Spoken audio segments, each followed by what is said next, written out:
Let me just quickly see here. I want to pose an idea like this. When the story for Warcraft was being written initially, heavy reliance on Tolkien was very much commonplace, as even today, fantasy is, as a genre, is fairly young, nubile even. But nowadays, the writers within fantasy genre have started to really branch out, exploring so much more with their material. For example, Stormlight Archive, the Age of Madness series, and Warcraft writers find themselves confined within their original framework, while Games Workshop, with their patented throw shit at the wall until it sticks approach, has a break of stuff. The only limit, Thupa, that World of Warcraft suffers from is self-imposed. They've written themselves into lines of argumentation that leaves very little imagination. So, for example, in World of Warcraft, Anduin is always good. The only way you can have a bad Anduin is if he is mind-controlled by a bad guy. Anduin cannot make bad decisions. Anduin cannot do anything that is questionable. Anduin is always good.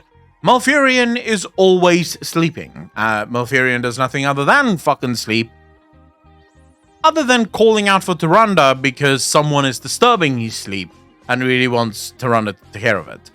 The Horde is always evil. And when a Horde leader comes to power, the only way that they remain in power is if they're evil until they get killed, or if they're not evil until they get killed. But they will get killed, and they will most likely also be evil. Or both. But this is the way of the Horde. These are self-imposed lines. These lines do not need to exist. The Void is evil because the light is good. These are self-imposed lines. They do not need to be there. The Void could be ambiguous. The Void could be neutral. You could absolutely write that. And people love that. How do I know people love that? Because some of my most viewed videos are of the Void not being evil, and people fucking loved it. Right? So, clearly, the player base of WoW has an incredible imagination and really want World of Warcraft to adhere to this imagination. The writers have imposed lines on themselves or rules on themselves because they refuse to how do I put it? They refuse to run the gauntlet with characters like Anduin. Taking Anduin through a character growth moment would not be okay if that character growth led Anduin to some form of evil. For example, Christy Golden have said this before. When she writes Anduin to not be a toxic masculine character. Whatever the fuck those words mean, right? I kind of gagged a little bit there. Yeah. The words have no meaning, but those words she used, and basically what those words mean for her, is Anduin is not bad. Anduin doesn't do bad things. Anduin would never in his life kick a puppy, even if it was a puppy like fucking wolf that was trying to eat his balls. He would not kick the puppy. Yeah, the problem is we don't have characters now in modern World of Warcraft. We have caricatures. Yeah, actually, yeah. And I think a lot of it also comes that they want to teach people things, which is not why we watch fantasy. Like, look, fantasy always have life lessons. There are lessons in fantasy. When you go through Warhammer and you look at the fall of the Emperor, most people look at that and go, yeah, arrogance can be a bitch, right? Arrogance is sort of the downfall that led to the downfall. But I kind of always get the idea that these lessons are derived post writing.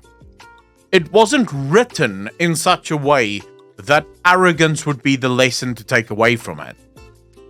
It was just in how it was written, arrogance became the lesson to take away from it. Horus, probably a good lesson there as well. So there are lessons to derive from it, but those lessons weren't the reason it was written the way that it was. It was written because that was a cool story. In World of Warcraft, a lot of the time it feels like the lesson is the reason for the writing.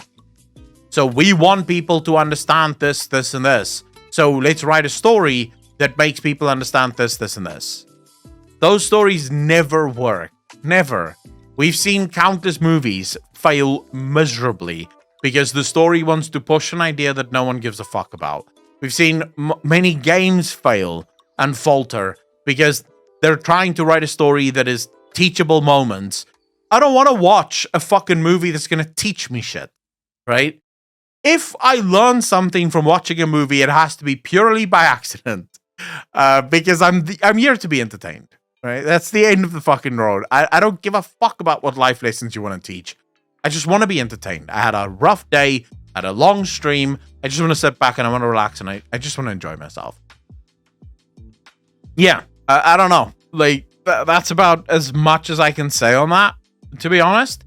But I hope that makes a little bit of sense, right? Yeah, no, I agree. I think that they've